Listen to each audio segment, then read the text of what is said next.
ओम ज्ञानतिमिरन्दस्य ज्ञानाञ्जनशलाकया चक्षुरुन्मिलितं येन तस्मै श्रीगुरवे नमः।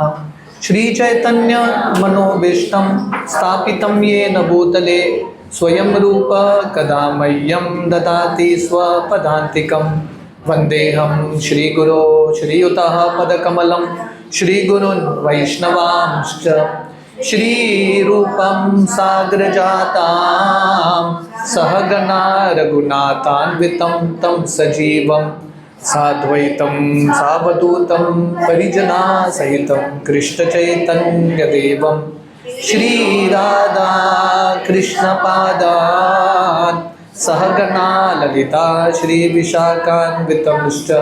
नमो ॐ विष्णुपादाय कृष्णप्रेष्ठाय भूतले श्रीमते भक्तिवेदांत स्वामीति नामिने।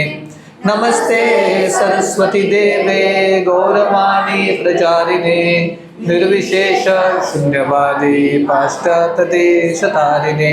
वंशाकल्पतरुभ्यश्च कृपा सिन्धुभ्येव च पतितानां पावनेभ्यो वैष्णवेभ्यो नमो नमः। जय श्री कृष्ण चैतन्य प्रभु नित्यानंद श्री अद्वैत गदाधर श्रीवासादि गौर भक्तवृंदा। हरे कृष्णा कृष्णा कृष्णा हरे हरे, हरे राम राम राम हरे हरे। हरे Krishna. So welcome all of you all for our Bhagavad Gita overview course, the last chapter, 18th chapter. To start anything is easy, but to reach to the conclusion is very, very difficult. Would you just be a little careful of the wires more than the garland? Thank you, bro. A little careful of the wires, yeah. So to start something is very easy, but to reach the conclusion is very, very difficult. So congratulations to all of you all. We are in the 18th chapter of Gita. Even though this is not technically a complete Gita course, we are just doing an overview. But I'm sure this course might have given you all some little understanding of what the Bhagavad Gita is, so that it can inspire you all to go more deeper into this wisdom of Gita. So Bhagavad Gita is like an ocean. How much ever you dive into it, the depth is more and more. You'll understand more and more things. So today we are doing the 18th chapter of Bhagavad Gita called Perfection of Renunciation. So before we get into this chapter, like we have been doing for every chapter, before we start every chapter, we'll do like a quick recap of the acronyms and the chapter names till chapter 17. What is the name of chapter 1? Name. Observing the armies on the battlefield of Kurukshetra. Good. What is the acronym for chapter 1? Doubt. Chapter 2 is called Naam, chapter ka. You all should hear my question properly. Contents of the Gita summarized. What is the acronym for chapter 2? Gita. Very good. Chapter 3 is called Karma Yoga. What is the acronym for chapter 3? 3. TREE. Chapter 4? Transcendental knowledge. How many verses are there in chapter 4? 42. Good. Out of the box questions. What is the acronym for chapter 4? Years. Chapter 5 is called again Karma Yoga, action and Krishna consciousness. What is the acronym for chapter 5? Step. Chapter 6 is Dhyan Yoga. The acronym for chapter 6? Easy. Chapter 7 is knowledge of the absolute. The acronym is head, correct. Chapter 8 is called attaining the supreme. The acronym for chapter 8 is dead, DEAD. Chapter 9 is most confidential knowledge. You're not supposed to look in the book. The most confidential knowledge. Rajya Vidya, Rajya Guhya Yoga. What is the acronym for chapter 9? King. Chapter 10 is called Vibhuti Yoga, opulence of the absolute. The acronym is SEE. Chapter 11, universal form, Virat Rup Darshan. The acronym is Rupa, RUPA. Chapter 12 is called Bhakti Yoga, devotional service. Acronym for chapter 12, God. Chapter 13, nature, enjoyer and consciousness. The acronym for chapter 13, wise. Chapter 14 is called, is it 3 modes? 3 modes of material nature. Good. Acronym for chapter 14, trap. Chapter 15 is called Purushottam Yoga. Yoga of the Supreme Person in English. The acronym for chapter 15 is Home, H-O-M-E. Chapter 16 is Divine and Demonic Qualities. The acronym is Dog, D-O-G. And what we did last week is chapter 17, which is called Divisions of Faith. And the acronym is Faith. Good. At least classes have benefited to some extent. Something is retained. So now we are getting into chapter 18, which is a very important chapter and one of the biggest chapters in Bhagavad Gita, called the perfection of renunciation. So Bhagavad Gita is a journey from tears to a smile. How did Bhagavad Gita begin with? Chapter 1, Arjuna is in tears. Arjuna is depressed. Arjuna is sad. We will see at the end of this chapter, towards the end of Gita, the same Arjuna starts to smile. Situation is still the same.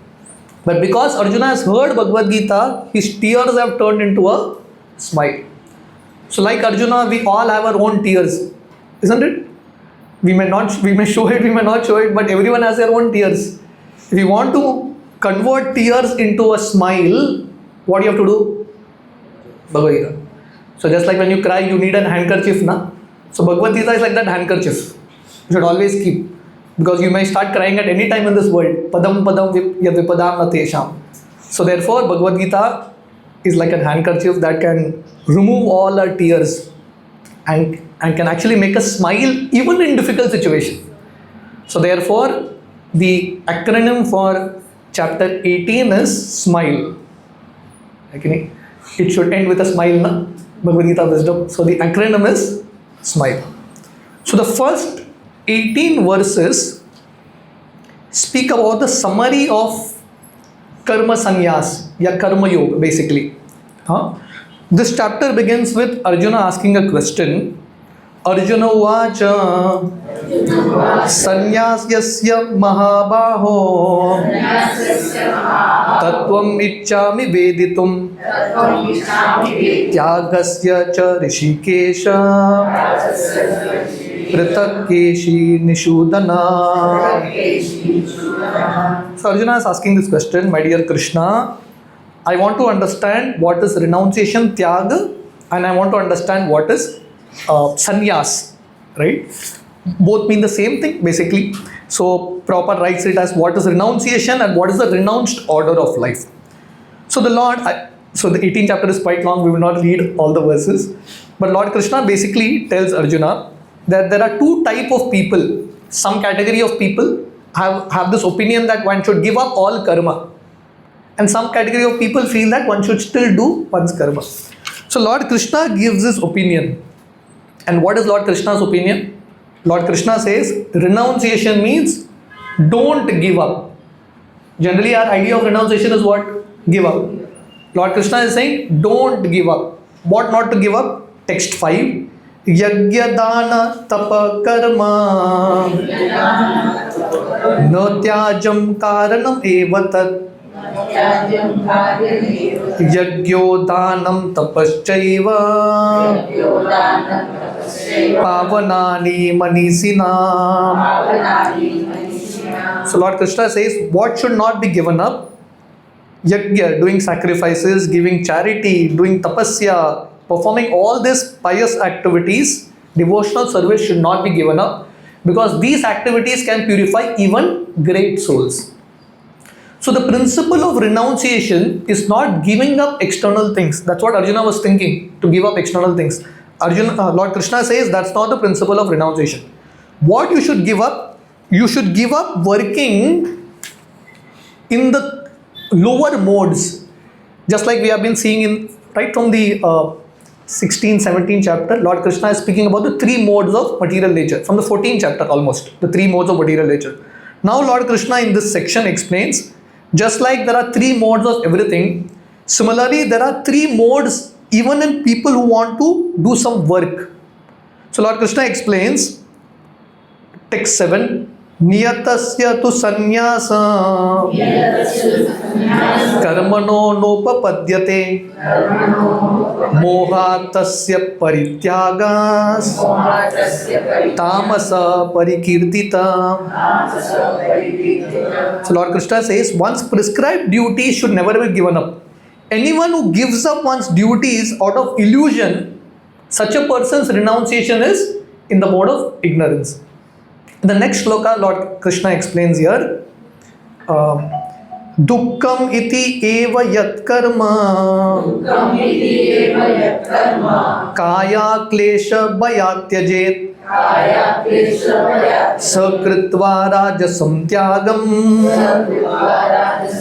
naiva tyagam phalam labhe. So anyone who gives up prescribed duties, what is prescribed duties? Everyone has some prescribed duties. Someone may be a brahmachari, someone may be a grahastha, someone may be a brahmana, kshatriya, prescribed duties. Lord Krishna will explain the prescribed duties ahead in this chapter. But what prescribed duties we have, if we give it up because of illusion, it is in the mode of ignorance. If someone gives it up because it is troublesome, right, then it is in the mode of passion. Such kind of renunciation is in the mode of passion. Many times people give up something because it is difficult. Why is Lord Krishna telling this to Arjuna? Because Arjuna wanted to give up fight because it is troublesome for him now. So Lord Krishna says this kind of renunciation is renunciation in the mode of passion. So Lord Krishna explains what is real renunciation. Renunciation in the mode of goodness. Text 9. Karyam iti eva yat karma niyatam kriyate Arjuna Sangam tyaktva phalam chaiva satyaga satviko mata. So Lord Krishna says, what is renunciation in the mode of goodness? When you perform your prescribed duties because it must be done. Because it's your responsibility, you have to do it and you're not attached to the fruits of it. Such renunciation is called renunciation in the mode of goodness. So Lord Krishna says it's not about giving up the activity. You do it, but you do it because it's your duty. You're not attached to the result of it. You're doing it just because you're supposed to do it. In one of the initial chapters of Bhagavad Gita, Lord Krishna tells Arjuna, whether you win or not really doesn't matter. You just fight, I will be very, very satisfied. So basically, the principle of renunciation that Lord Krishna is touching upon here is, use what one has to serve. Anything that can be used in Krishna's service should definitely be used. This is called Yukta Vairagya. Yukta Vairagya means if Krishna has given you something, use it in Krishna's service. One time, someone showed Srila Prabhupada one picture. This picture of a sadhu. And this sadhu was so detached. Someone is giving him money and this sadhu is telling him, I don't want money. Money is Maya. Prabhupada said, take one picture of mine, counting money. Prabhupada said, we count money but for Krishna. So if Krishna is giving you something, use it in Krishna's service. Everything can be finally used in Krishna's service. So this is the principle of Yukta Vairagya. Opposite to this is the understanding of Falgu Vairagya, useless renunciation. Something that can be used in Krishna's service, you just give it up. The second understanding of renunciation is, you give up like and dislike and function on based on what is right and wrong. So our general understanding of renunciation is, what we don't like, we give it up. But that's not the real renunciation. Real renunciation means you do what is right. Whether you like it or don't like it, you do it. That is the principle of renunciation. And Lord Krishna explains, the idea is that we focus and understand that we are not the doers. Srila Prabhupada would often give this example when speaking about renunciation. Prabhupada would say, what is that we can renounce? What we are supposed to renounce is the ego, that I am the doer. Right? Like if someone is walking in front of a bank and he says, "This bank I have renounced," doesn't make any sense. The bank was never yours. For you to renounce, it has to be yours. The bank is never yours. How can you renounce? So for us to renounce, something should be ours. Is there anything that is ours? Nothing is ours. So what we are supposed to renounce is what?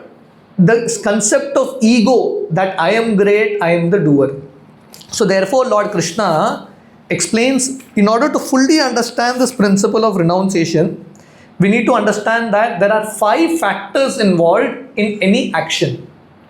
Many times when we become successful in life, we take credit. I am the doer. But Lord Krishna says 5 things are involved. Without these 5 factors, no one can even become successful. Effort is not everything. There are other factors also involved. So what are these 5 factors? Text 14. Adhisthanam tata karta karanam cha pratak vidam vividascha pratak cheshta daivam chaivatara panchamam. Chaivatra panchamam. Lord Krishna says 5 things involved in any activity for it to reach its culmination. What are the 5 things? First, adhishtanam. Adhishtanam refers to the place of action or the body. I will explain these things. Second is karta, the doer, the atma. The third is karanam, the senses. The fourth is pratak vida. Sorry, cheshta. The fourth is cheshta. Cheshta means different kinds of endeavors. And fifth is daivam. Daivam refers to that Supreme Lord. I'll give you an example how these 5 factors work. See, if someone has to perform some activity, first you have to have a body to perform. There are so many spirits, evil spirits or any spirit who doesn't get a body. It wants to perform an activity, but there's no vehicle to perform. So you cannot perform any activity. So first you need a body. Now, even if you have a body, if the senses are not there, if the senses are not active, vibrant, then can you perform that activity? Very difficult to perform. Like someone's body is there, but his hands are paralyzed, legs are paralyzed, senses are not working. Can he perform any activity? He can't perform. Now if the body and senses are there, but the Atma is left, the Karta, the performer is left, can that body do any activity? Can't do. Right? Now, if the Atma is there, senses, body are there, but if that person doesn't put any endeavor, cheshta, can any activity become successful? Cannot become. Now, if these 4 factors are there, your body is there, your senses are vibrant, Atma is also present, that person is alive, he's doing endeavor also, still whether it will become successful or not depends on the 5th factor, which is Daiva, Supreme Lord. So, if you understand this, people will not get depressed. Many people get depressed. Baba, I'm working so hard. Why am I not becoming successful? You have to understand that probably the 5th factor is not with you. Krishna has other plans for you. Right? So Lord Krishna explains here, in this way, one should not think that he is the only doer. Ultimately, he is dependent on so many other factors and especially the Supreme Lord. So in this way, Lord Krishna explains the right attitude for the principle of renunciation. When we have the right kind of understanding that I am a little spirit soul, ultimately Krishna is only helping me. Even when we perform something and we get success, we don't get carried away by that success. So this is the first section where Lord Krishna is touching this principle of summary of Karma Yoga. Because Arjuna started with this question of what is real renunciation. So Lord Krishna basically explains here that how renunciation is also in 3 modes. Real renunciation means to give up the spirit that you are the doer and to understand that I have to do it as a matter of duty for the pleasure of Krishna. This is the first section. Now, the second section, M in this acronym SMILE, is verse number 19 to 40, a long section, 20-21 verses, where Lord Krishna again touches this topic of modes of nature, 3 modes. So if you literally see from 14th chapter onwards, Lord Krishna time and again comes back to this topic of 3 modes. You may say, why is Lord Krishna doing this? Because we are living in the material world. So if you see Bhagavad Gita, There are two, three shlokas Lord Krishna has spoken about the spiritual world. Major of the subject matters are of the material world. Because we are living in the material world, we have to know how to live in this world. So Lord Krishna explains how the three modes of nature, Sattva, Raja, Tamo, enters into many other spheres also. So this is section verse number 19 to 40. Text 20.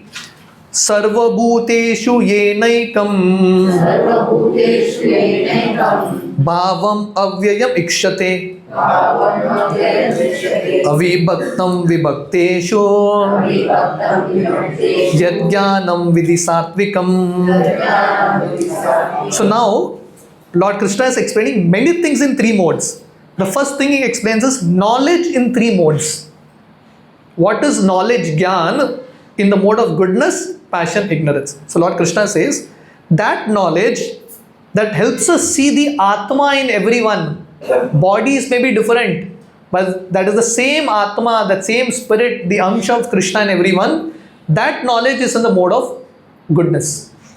So what is Lord Krishna basically saying? Anyone who's in the platform of the soul, the spirit, that person's knowledge is in the mode of goodness. Now in the next verse 21, Pravaktena tu yajnanam nana bhavan pratak vidan veti sarveshu bhuteshu yajnanam vidirajasam. Knowledge in the mode of passion, when one sees that there are different bodies and different Atma. Like people feel, especially in the Christian religion, people feel that humans have a right to kill animals because animals don't have soul. Or even if they have a soul, they have an inferior soul. We have a superior soul. Right? So this kind of mentality that I am great, you are inferior, this kind of mentality where you see differences, everyone's body is different. You're not seeing on that spirit level, that is called knowledge in the platform of passion. So Prabhupada explains in the purport, when one thinks that body itself is a soul, people think, what is life? They feel body only is life. They don't have any concept of Atma. Such people are in the mode of passion. Now tell me, in this material world, especially in Kali Yuga, is people's knowledge in the mode of goodness or passion? Everyone is bodily conscious. So everyone's knowledge, they may think they are very knowledgeable, very educated, they may have PhDs and all these degrees. But according to Krishna, such knowledge is in the mode of passion only. The next verse, Lord Krishna explains what is knowledge in the mode of ignorance. Yattu Krishna vad ekasmin karye saktam ahetukam atavarta vad alpam cha tattamasam udharatam. That kind of knowledge where one is attached to one work only, completely in his own mindset. A person who is without any knowledge of truth, whose knowledge is very, very meager of the absolute truth, such person's knowledge is in the mode of ignorance. So basically, people in the mode of goodness, they are connecting to that spirit on the spiritual level. Those who are in the mode of passion, they connect to the bodily level. Those who are in the mode of ignorance, they are lost in both places. They are neither materially successful nor spiritually successful. So these are people in the mode of ignorance who just love sleeping and wasting their human form of life. Now Lord Krishna explains, what the Lord explained is Jnana, knowledge in three modes. Now Lord is going to explain karma, action in three modes. What is the action in three modes? Text 23. Niyatam sanga rahitam araga dveshata kritam afala prepshuna karma yattat satvikam uchyate. Niyatam. So Lord Krishna says any action that is regulated. So previously, people would have a regulated lifestyle, fixed times of eating, fixed time of sleeping. Anything that is regulated and which is performed sanga rahitam, without any attachment. Araga dveshata kritam, without love or hatred, and without desire for fruitive results, without expecting that result. Such action is called action in the mode of goodness. So let's recap it. Anything that is done in a regulated fashion without being too attached to the result. And it's not that you like something, you dislike something. If it's needed, if it's important, you do it. If it's an absolute necessity. And you're not attached to the result of it. Such action is in the mode of goodness. Text 24, Lord Krishna explains action in the mode of passion. Yattu kama peshuna karma sahankarena vapuna kriyate bahulayasam tadrajasam udharatam. Action performed with great work. What does great work mean? So Lord Krishna is saying anything that you overdo. And you have this concept called workaholic. People, even anything good, you overdo it, the body will start to collapse. Right? You will start to get diseases and so many things. So Lord Krishna is saying, even if you are doing something good, it has to be done in a balanced way. So anything that is done with great endeavor to seek only gratification, to fulfill your desires, and that too with a sense of ego, that I am the doer, such action is in the mode of passion. And in the next verse, Lord Krishna explains, Anubandham shayam himsam anapeksha cha purusham mohat arabhyate karma yattat tamasam uchyate. So that action which is performed in illusion, not following any scriptural rules, and not concerned for future bondage, and not even bothered about whether others are distressed or not, such action is in the mode of ignorance. I mean, no consideration at all whether it is right or wrong, whether it is right, whether it is good for others or not, whether it is written in the scriptures or not. Such action is in the mode of ignorance. Now in the next three set of shlokas, Lord Krishna explains worker. First, Lord Krishna explains Gyan and knowledge in three modes. Then he explained action in three modes. Now he explains Karta, one who is doing the work. What are the three kinds of workers? Mukta Sango Naham Vadi Dhriti Utsaha Samanvita Siddhi Asiddhyo Nirvikara Karta Satvika Uchyate. Anyone who performs his duty without being attached to the result, without false ego, with great determination, with enthusiasm, without wavering in success or failure, such a person is in the mode of goodness. That means whether it is successful or failure, he just keeps going on and on. Srila Prabhupada's example is like this. Prabhupada got success way later, but Prabhupada just kept trying and trying and trying. Never depressed. So this is someone in the mode of goodness, one who works with great determination, lot of enthusiasm, very balanced, and not expecting results also. Very detached. Such a person is in the mode of goodness. Very rare to find people like this.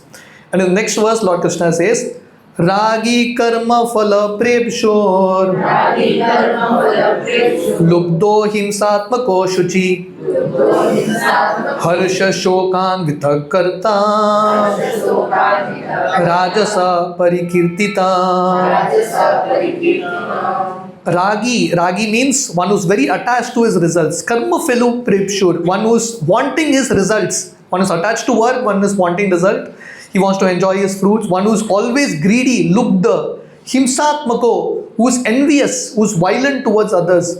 And he's moved, he's always bewildered by happiness and distress. Anything comes in his life, he gets carried away. Such a worker is in the mode of passion. And then in the next verse, Lord Krishna says, Ayukta prakrita stabdha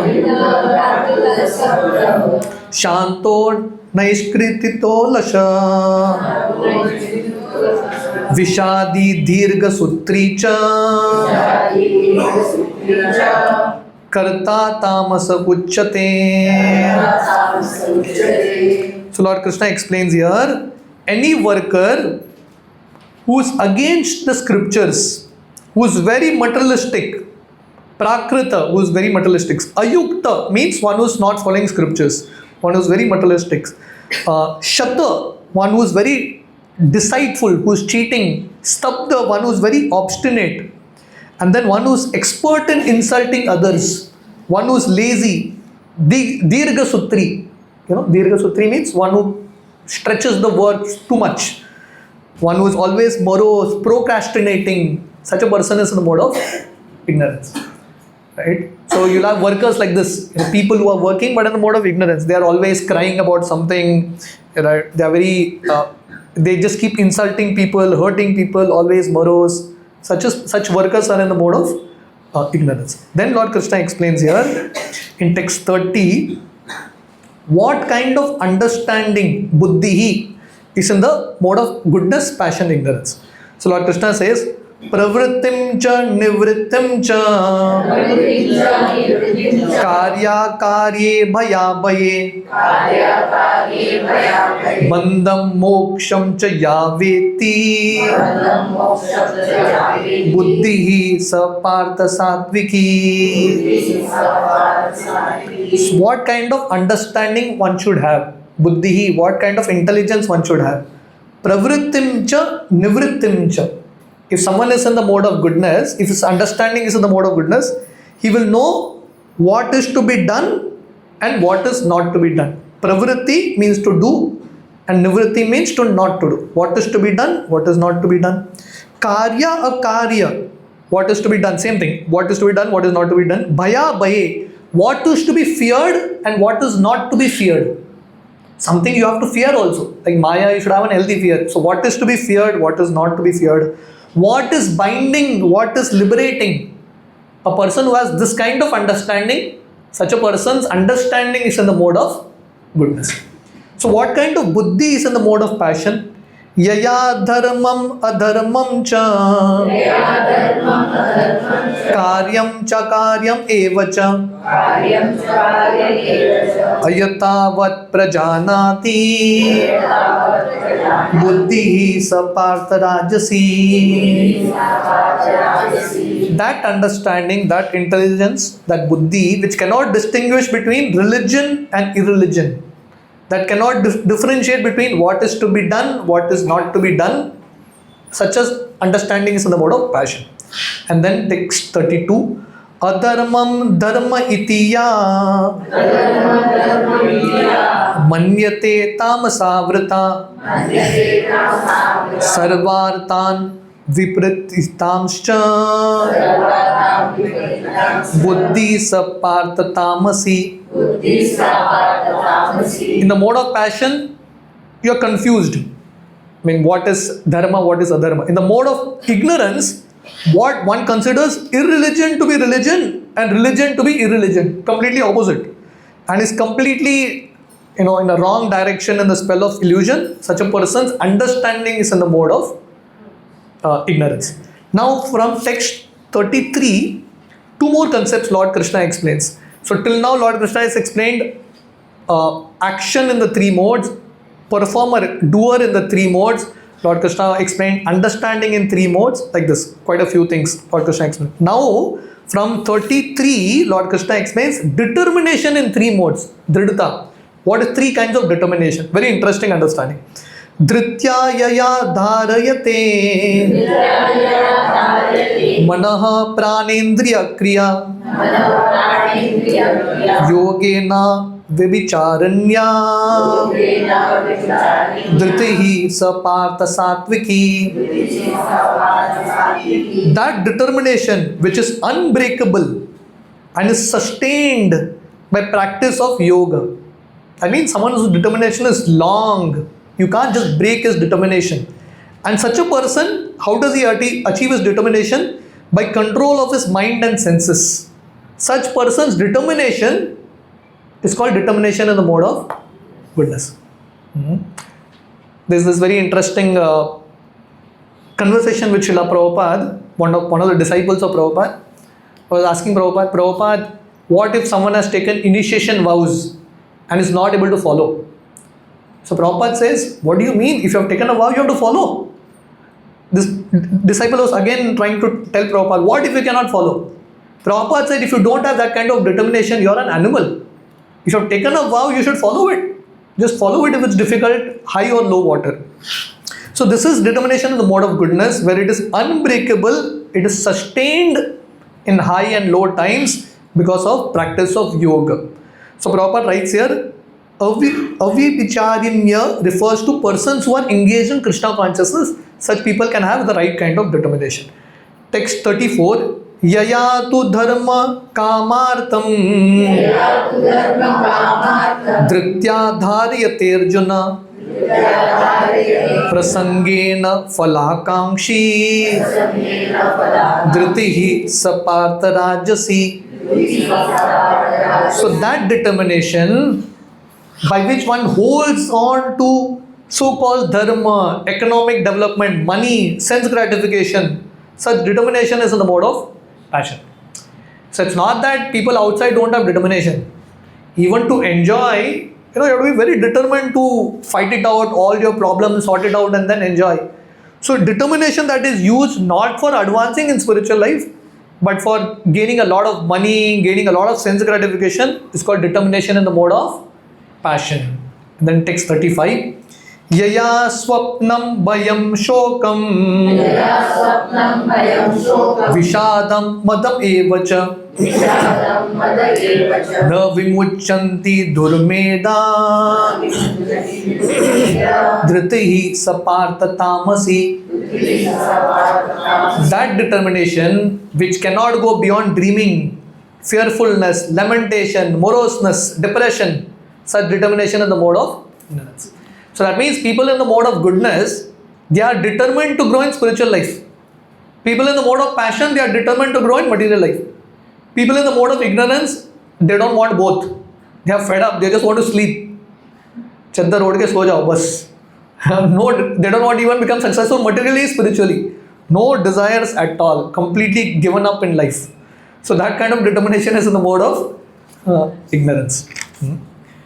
So now the last thing that Lord Krishna explains in this section, which is also very interesting, is happiness in three modes. This is a very beautiful understanding Lord Krishna gives. So the whole understanding that Lord Krishna is giving here is, it's not that everyone is on the same level. Even bhakti, spiritual life, can be done in three modes. It's not that every devotee is practicing bhakti in Shuddha Sattva or even in Sattva. Depends on what kind of bhakti you are doing. Even in devotional service, your bhakti can be in Tamasa, it can be in Raja, it can be in Sattva. So it all depends on your mindsets. What kind of mindsets you have. So now Lord Krishna explains in this section, the last three verses of this particular section of 19 to 40, the modes of nature. Happiness in three modes. Text 37. Yad agre yattad agre visham iva pariname mritopamam tad sukam satvikam proktam atma buddhi prasadajam. So Lord Krishna says, what is happiness in the mode of goodness?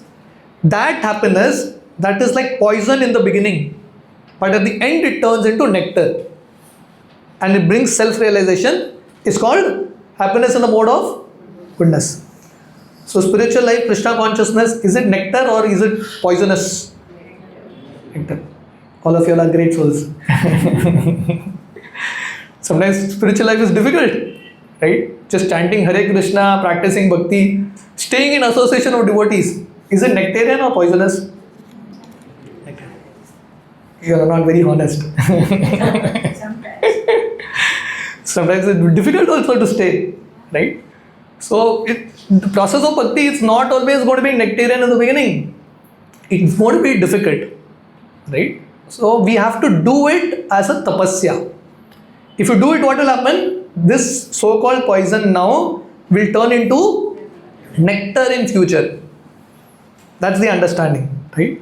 And what is happiness in the mode of passion? Vishendriya samyogat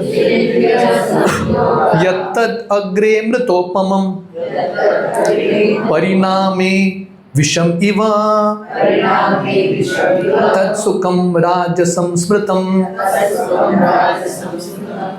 So you can see these two slides. Look at this properly. Happiness in the mode of goodness is poison in the beginning, nectar in the end. Happiness in the mode of passion is just the opposite. Nectar in the beginning, poison at the end. Any material sense gratification, it gives you great kick. You feel very great about it. But very soon it will turn into poison and disaster. Isn't it? So that's how Lord Krishna says happiness also is in different modes. And what is happiness in the mode of ignorance? Poison in the beginning, poison at the end. No two slides, only one slide. Yad agre chanu bande cha sukham mohanam atmana nidra lasya pramadotam tattamasam udharatam. That happiness that is blind to self-realization, that is illusion from beginning to end, that is born out of sleep, ignorance, that is almost like poison from start till end. It's happiness in the mode of ignorance, right? So this is how Lord Krishna explains this particular section, 19 to 40, how different things are in three modes: determination, happiness, the doers, the understanding, the work, everything is in the three modes, knowledge, everything. Now the third section is who is an ideal worker. So before Lord Krishna goes to this, Lord Krishna explains two principles basically in this section. First is, who is an ideal worker? One who is knowing who he is. That means, how do you become ideal? Once you understand your nature and you work in that nature, you will be good at it. Getting the point? So first thing Lord Krishna says is, identify who you are. It's not about this is great or that is great. Whatever fits you, you just continue that path. So here Lord Krishna explains the four varnas and what are the qualities they are supposed to have. If you want to find out which varna, what is your kind of work you should do, or what is the kind of seva you should do for Krishna, check out whether these are your qualities. Text 41. Brahmana Kshatriya Visham Shudram cha parantapa Karmani pravibattani Swabhava prabhaver gunai.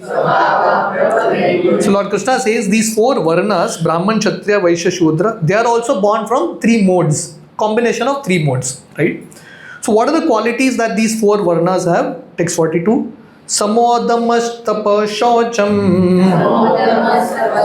Shantir arjamam evacha Jnanam vijnanam astikyam Brahma karma swabhavajam. So if these are natural qualities to you, or these are qualities that are developing in you, you are like a Brahman category, Brahmanical category. Peacefulness, self-control. Shamaha is peacefulness, Damaha is self-control, Tapaha is austerity, Shaucham is purity, Shanti is tolerance, forgiveness, Arjavam is honesty, one who has knowledge, Jnanam, Vijnanam, wisdom, Astikyam, religious. Such a person's qualities in the mode of a Brahmana. He says he has Brahmanical inclination. So who is a Kshatriya type? Who is like an heroic Kshatriya type? Text 43. Shauryam tejo dhriti daksham Yuddhe chapi apalayanam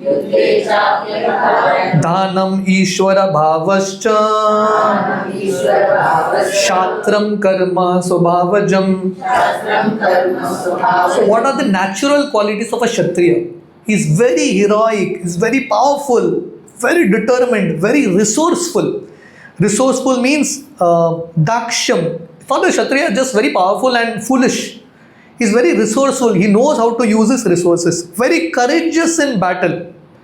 Yuddhe cha api apalayanam. That means he doesn't run away from battle. And leadership, generosity, giving, charity, these are natural qualities of a Kshatriya. And then Lord Krishna explains what are the qualities of a Vaishya and a Shudra. कृषि गोरक्षा वाणिज्यम वैश्यकर्म स्वभावजम परिचयात्मकं कर्म शूद्रस्यापि स्वभावजम. So what are the qualities of a Vaishya? Farming, cow protection, business, trade. Three things. Krishi, agriculture, Go Raksha, cow protection, and Vanijyam, trade. You should know how to deal with these things also. So anyone who's doing this nicely, he's like a mercantile community. He knows how to make money.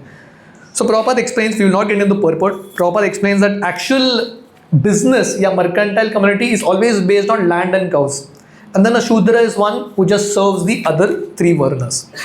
So in this way Lord Krishna explains here. And in text 47, Lord Krishna, so the first principle of being an ideal worker, Lord Krishna says, find out who you are, which qualities match you, and then follow that. The next principle Lord Krishna says, do not imitate. Who is an ideal worker? You don't imitate. Find out who you are and be satisfied with who you are. You don't have to imitate others. Text 47.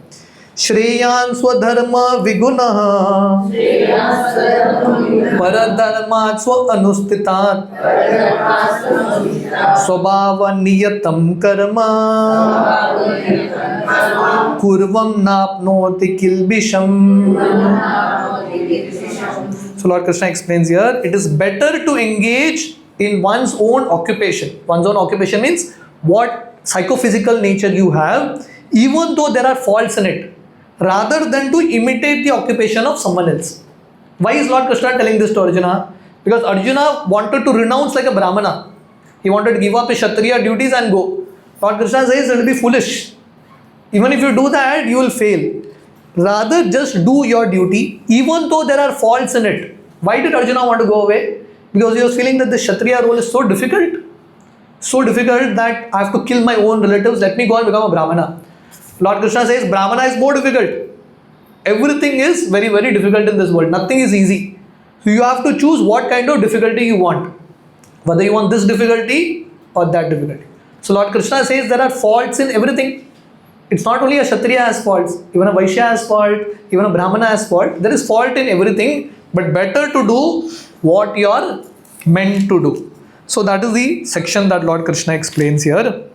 Now, in text 54, very interesting verse, Lord Krishna says, ultimately, by doing all this kind of work, even in 51 to 53, Lord Krishna gives a whole list of qualities one should develop. I'll just read the translation.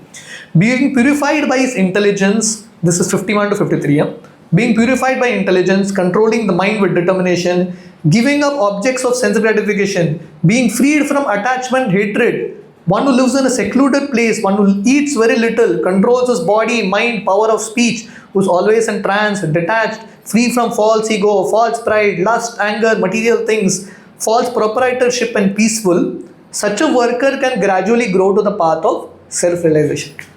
So the whole idea before this, Lord Krishna explains the 4 Varnas and 4 Ashrams. What is the idea behind Varnashram system? Why did Lord Krishna make the Varnashram system? Lord Krishna has made this, Chaturvarnam Maya Srishtam Guna Karma Vibhagasha. What is the ultimate purpose of Varnashram system? Anyone knows? Anyone can say? Ultimately to get detached and to go more closer to God. That's the whole idea. So who is an ideal worker? An ideal worker is slowly one who is going more and more closer to God and getting more and more detached. Prabhupada would explain the ashram system. Someone is a brahmachari and then becomes a grahastha, then becomes a vanaprastha, then final sannyas and then liberation. That's the whole idea. So therefore this chapter is called perfection of renunciation, or someone is aiming for liberation. So now once you reach that spiritual state, slowly when you get detached from matter, when you reach that spiritual state, what is your level? What kind of bliss you get? Text 54, very important verse. Brahma bhuta prasannatma na shochati na kankshati samaha sarveshu bhuteshu madbhaktim labate param. Brahma bhuta prasannatma. one who has reached that stage of Brahma Bhuta, one who's in that spiritual state, Prasannatma, he becomes very blissful. One who's in a materialistic state is morose, but one who's in that spiritual state is very blissful. Na shochati na kankshati. One who experiences that bliss, he doesn't lament for what is gone from his life, and he has no other hankering also. Sama sarveshu bhuteshu. He is equally disposed to everyone, very respectful. Mat bhaktim labate para. Because such a person has experienced that bliss in spiritual life in Krishna consciousness, he is not bothered about small petty things in this world. He is on a different level altogether.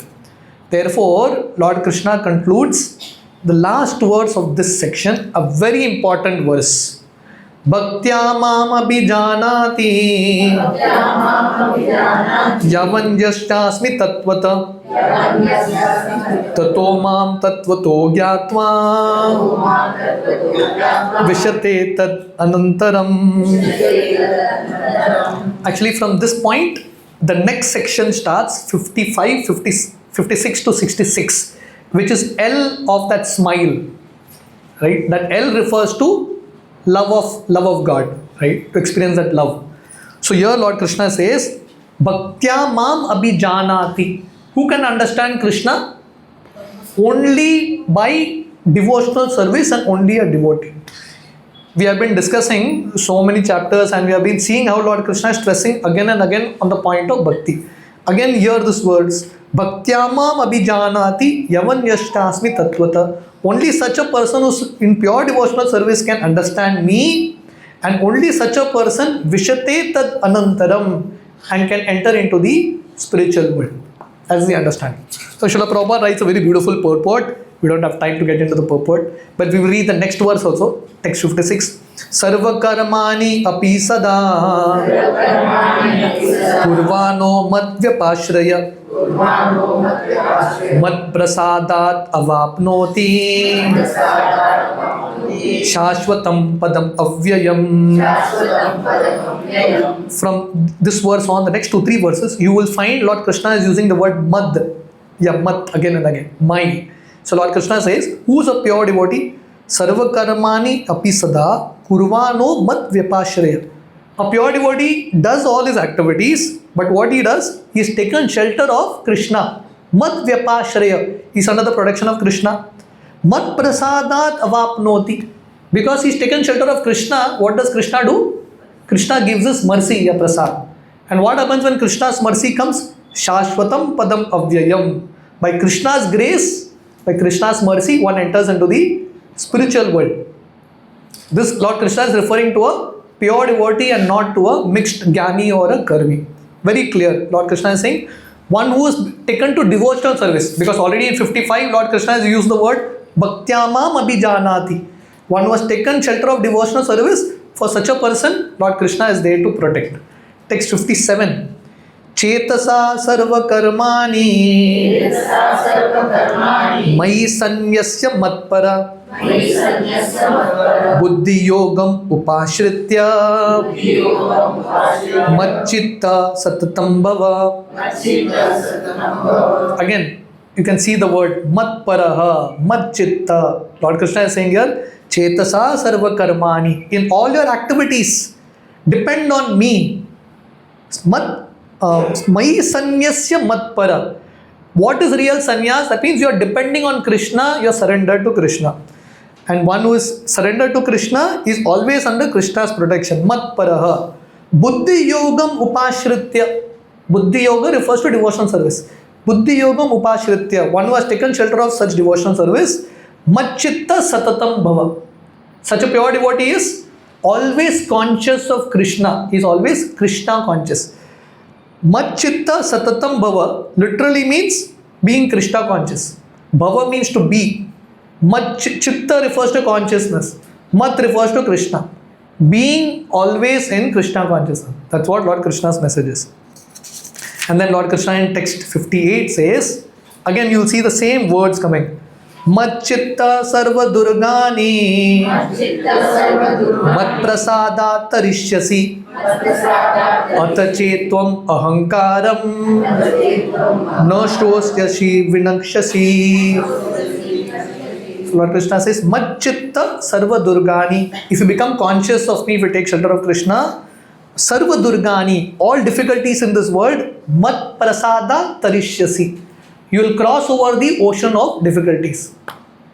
So this is Bhagavad Gita. Even in Bhagavatam there is a similar verse. Samashrita ye pada pallava plavam mahat padam punya yasho murare bhavam mudir vatsa padam padam padam yad vipadam natesham. If you take shelter of Krishna, the ocean of difficulties will become like a small puddle and you can easily cross it. So the word mat prasada tarishyasi. If you want to cross all your difficulties, sarva durgani, what you need? Krishna's mercy. And Krishna's mercy will come when you are taken shelter of the process of devotional service. That's the whole connection.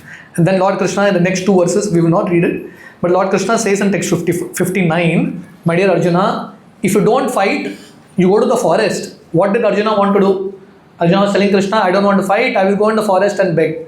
Lord Krishna is saying, you go to the forest, you will start fighting with the sadhus there. Because your nature is to fight, you will fight there. Better you fight here with Duryodhana.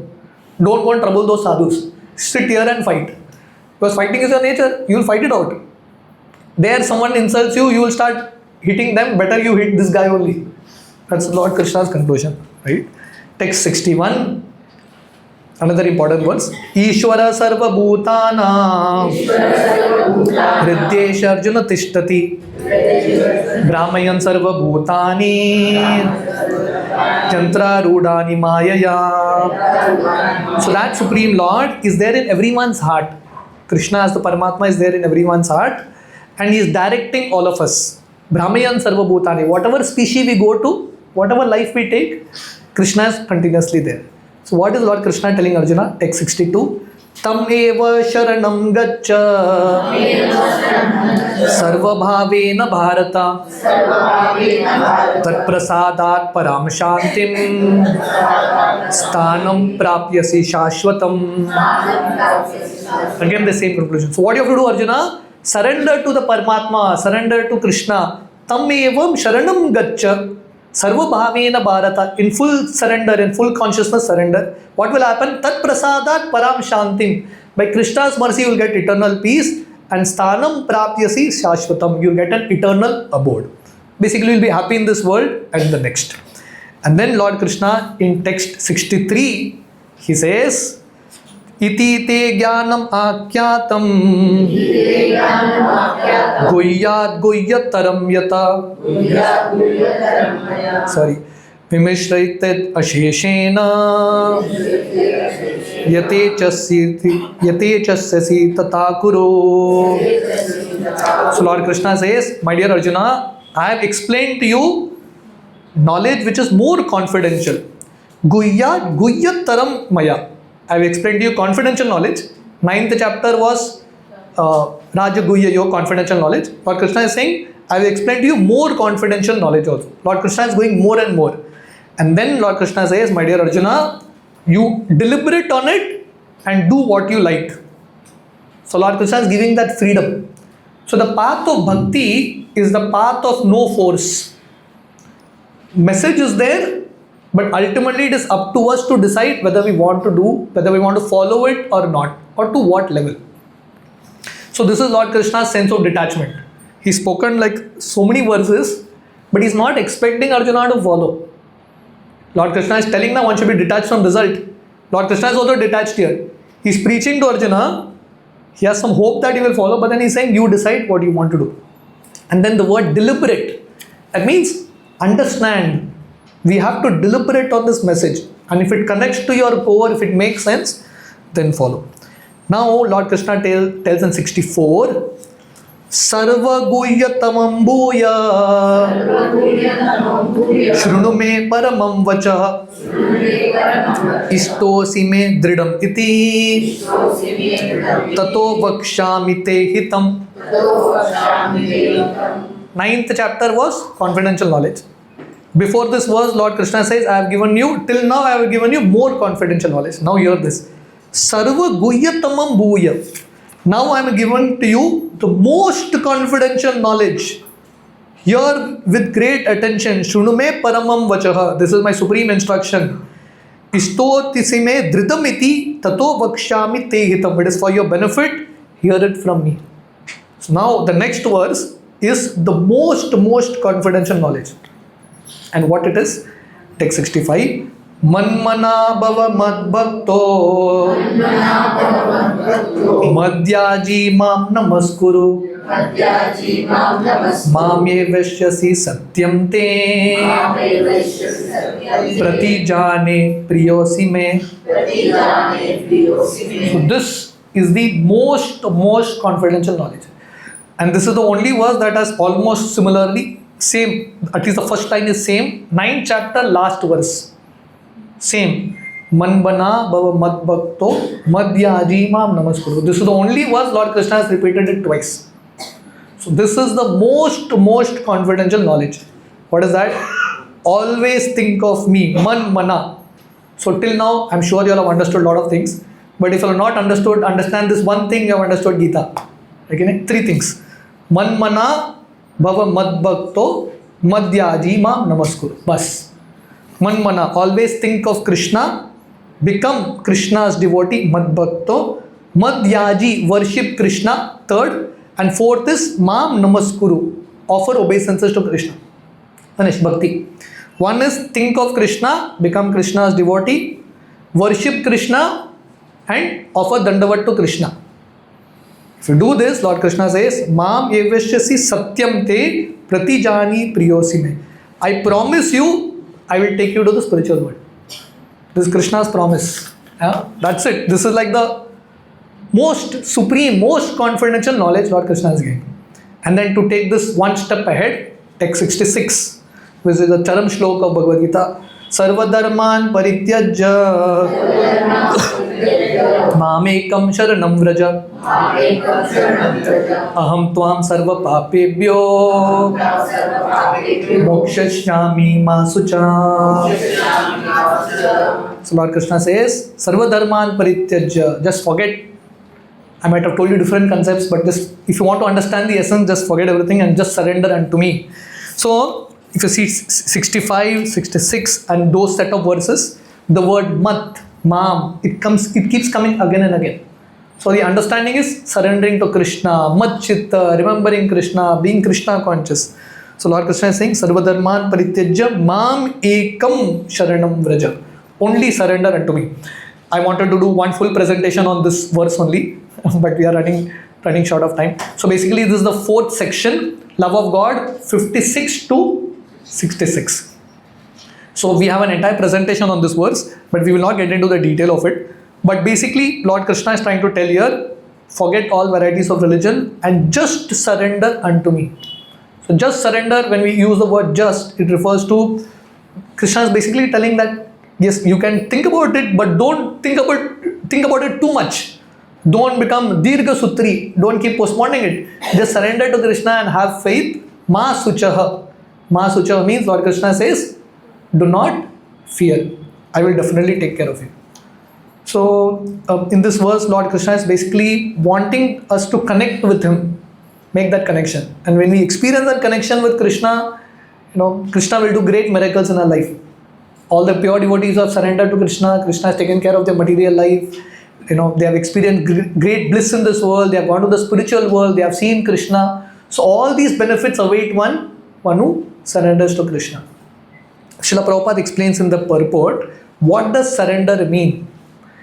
This is in the translation. Anukulyasya sankalpa pratikulyasya varjanam rakshati iti vishvaso gopatritve varanam tata atma nikshepa karpanye shadvida sharanagati. I'll not get into these slides here, otherwise we'll keep going on and on. But basically here, this particular verse, Lord Krishna explains 6 limbs of surrender.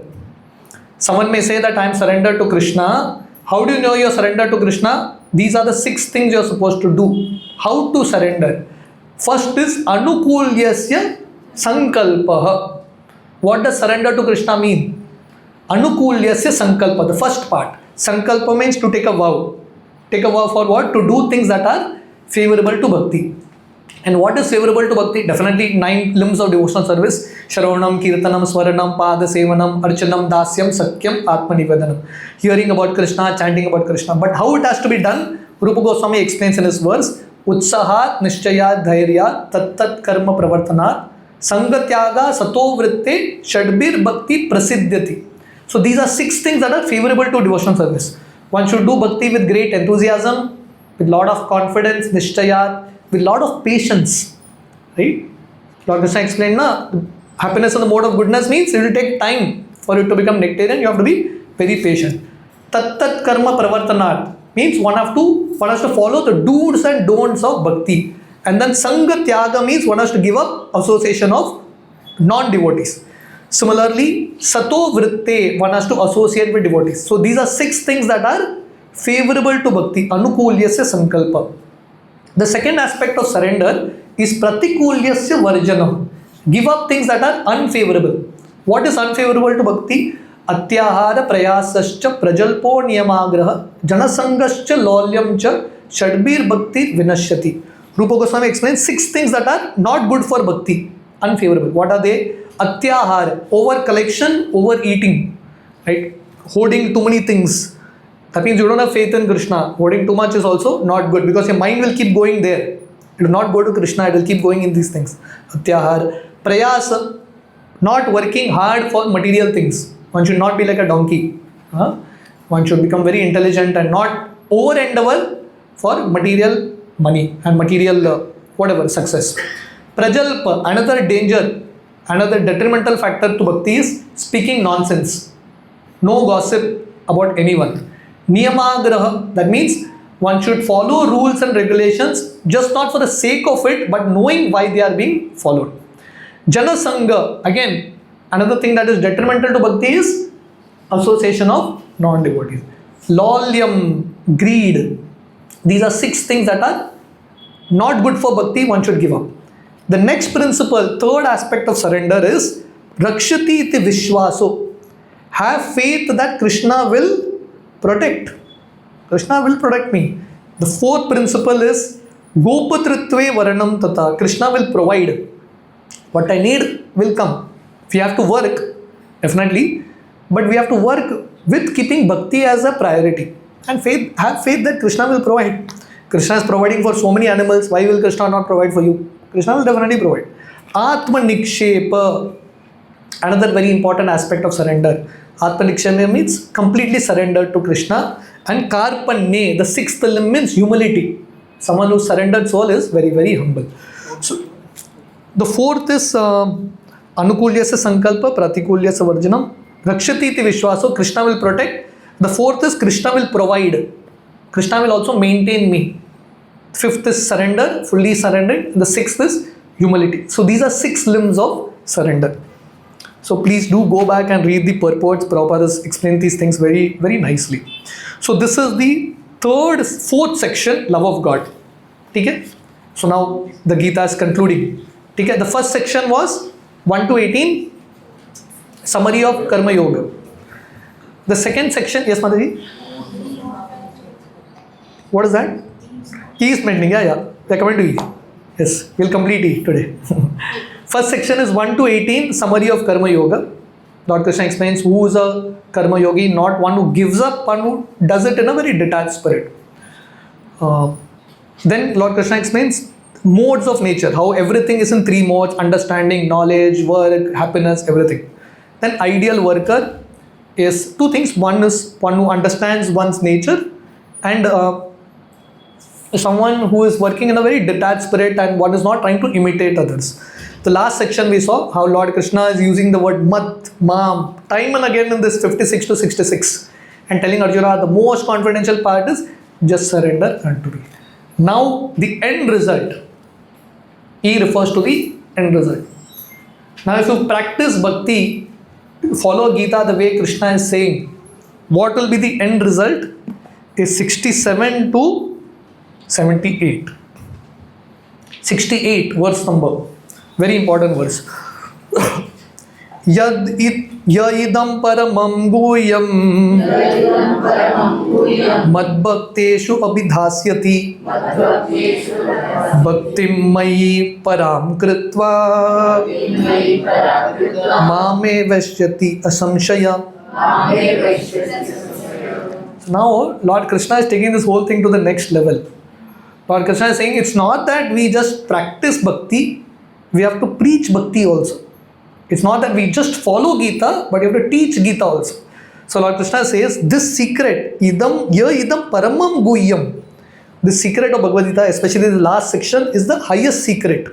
So Lord Krishna says, whoever explains this secret of Bhagavad Gita to others, for such a person, my abode, such a person will definitely come to me. Mam evashyati asamshaya. Asamshaya means without doubt, such a preacher will come to me. And then in text 69, Lord Krishna says, Nacha tasman manushesho kaschin me priyakrittama pavita nacha me tasman anya priyataro bhuvi. Who is the dearest person to Krishna? So Lord Krishna says, there is no servant who is more dear to me, nor anyone will be more dear to me than who? Than one who teaches bhakti to others, inspires bhakti in others. So this is the best way to become dear to Krishna. One is to practice bhakti, but one who goes to the next step and tries to reach out to people, tries to connect more people. Why is Krishna speaking Bhagavad Gita? Because Krishna wants to connect more and more people to him. So if you are doing Krishna's job, if you are a messenger on behalf of Krishna, canvassing on behalf of Krishna, then you become very, very dear to Krishna. So this shows how those who are giving out this message, those who are doing this service of connecting others to Krishna in whatever way, may not be always through a class, but anyone who is engaged in this preaching mission in any way or the other, such a person can actually become dear to Krishna. Like we have Janmashtami now, this is an inspiration. If you want to become dear to Krishna, everyone should get 10 people for Janmashtami. Krishna has made our job a little easier now. If you get 10 people for Janmashtami, Krishna will become very happy. And then if 10 people register for Journey of Self-Discovery course, Krishna will become more happy. So that's the whole idea. That just keeps spreading this message more and more.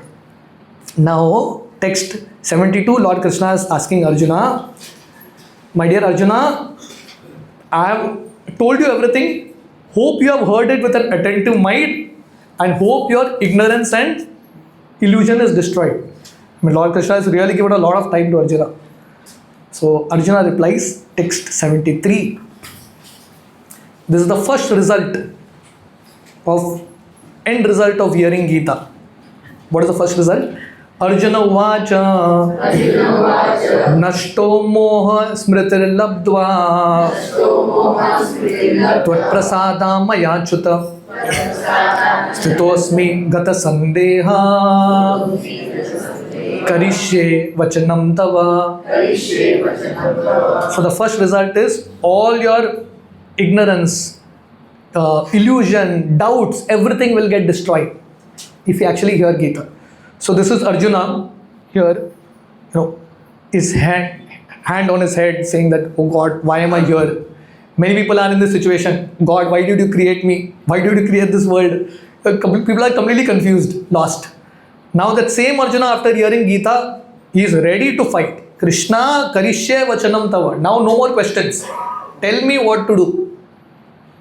Right? Till now Arjuna's question is, why should I do? Now Arjuna's question is, tell me what to do, I am ready to do. So this is a devotee. This is the transformation that should come in a devotee's heart. After hearing classes or after coming to Bhagavad Gita or understanding or reading Gita. I was explaining in our Balram Jayanti class also. Association is important, reading, hearing is important. But more important than that is, after you have read, heard, listened, some transformation should come. Before and after. This is Arjuna before Gita, after Gita. Some changes should come. If before hearing a lecture, after hearing a lecture, you are the same as it is, that means lecture has not gone in only. Or your reading there is nothing else that has happened. Kuch to transformation hona chahiye. Something should change within. First, the idea is, Karishye vachanam tava. My Lord, I am ready to do your will. No more question. Just tell me what to do, I'll do.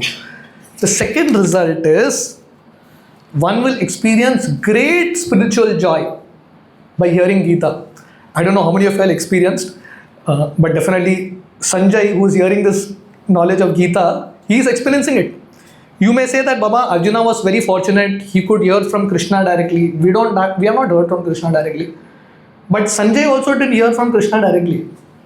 Arjuna is speaking to Krishna. Krishna is speaking to Arjuna in the battlefield of Kurukshetra. Far away in Delhi, in Hastinapur, Sanjay is seeing all this, sitting there, hearing all this, and telling this to Dhritarashtra. So Sanjay was not physically present when Krishna was telling to Arjuna, but he heard the whole thing, and he experienced the same bliss that Arjuna got. Understanding the point? So whether you hear it directly from Krishna or you hear it in parampara, it's all the same. Electricity, if it is flowing, you put your hand directly in the powerhouse or you put it 10 kilometers away, you will get the current. No, current is there only. So it really doesn't matter there or here. If you are in parampara, if it is uncut parampara, the current will come. So this is the last few verses. Sanjay who has heard this Gita, the state of bliss he is in. He is in like a top level of ecstasy. Text 74. Sanjaya uvacha iti aham vasudevasya parthasya cha mahatmana samvadam imam ashravasam adbhutam roma harshanam. Sanjay is saying, I've heard conversation between two great personalities, Krishna and Arjuna, and this message is so adbhuta, so wonderful. Roma harshanam, my hairs are standing on end. I don't know if anything is happening to any of you all. If it's not happening, that means Krishna is telling you all to read Gita another time. If you read it many times, one time it will happen. Right? If you want to experience this, you have to hear it many times. Sanjay could get that experience in one reading, one hearing. We may take a couple of times. Medicine more doses may be needed. But if you do it at one time, we will experience that bliss. Text 75, another important verse.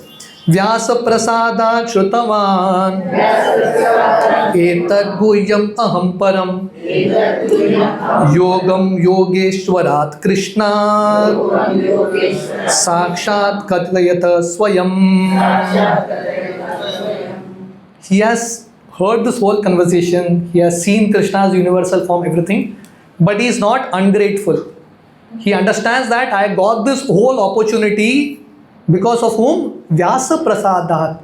Because of the mercy of my Guru. Vyasdev blessed Sanjay that sitting in Hastinapur, you can see everything that is happening in Kurukshetra.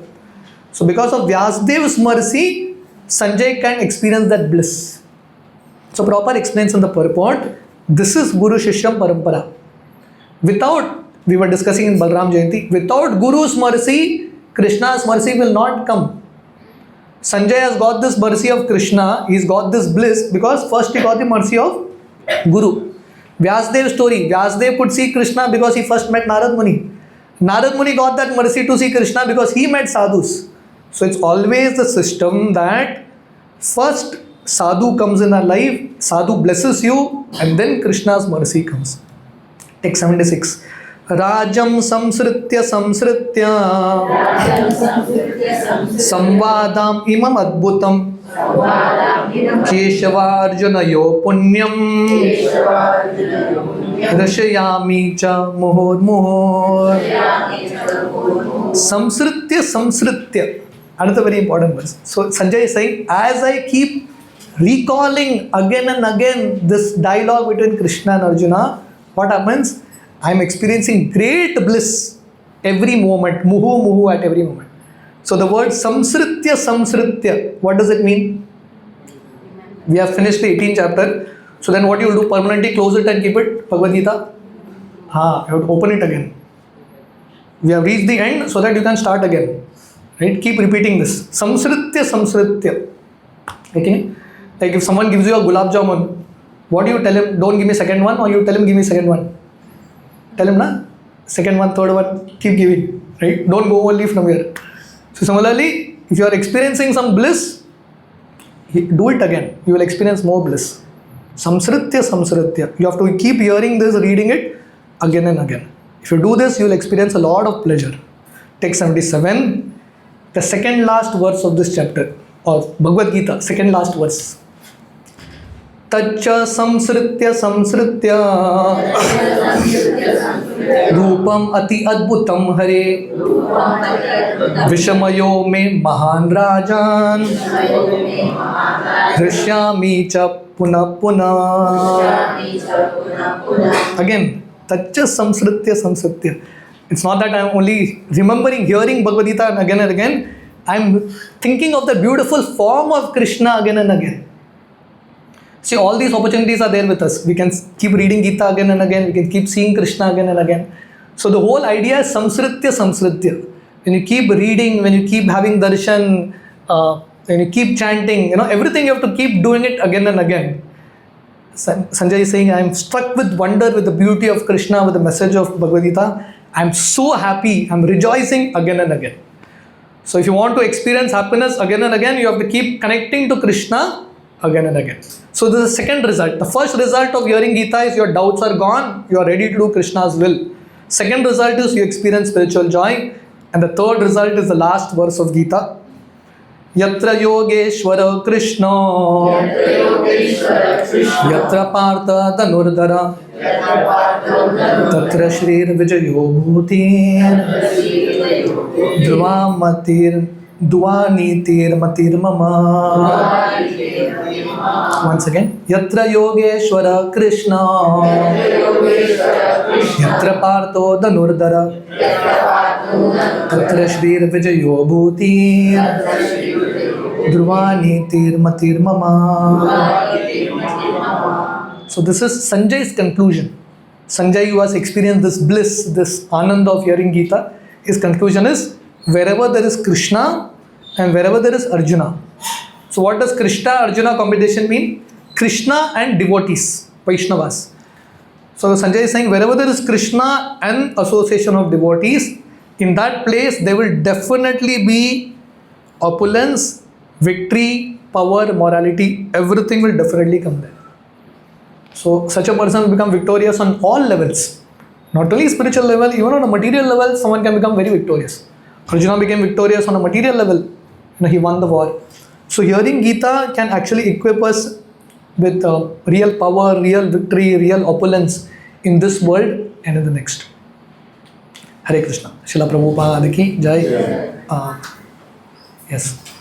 Thank you very much. This slide is also important. Hare Krishna. Yes. Anyone has any questions, any comments?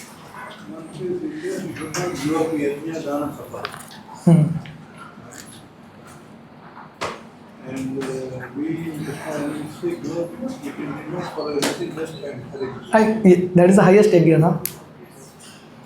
Sankirtan yajna.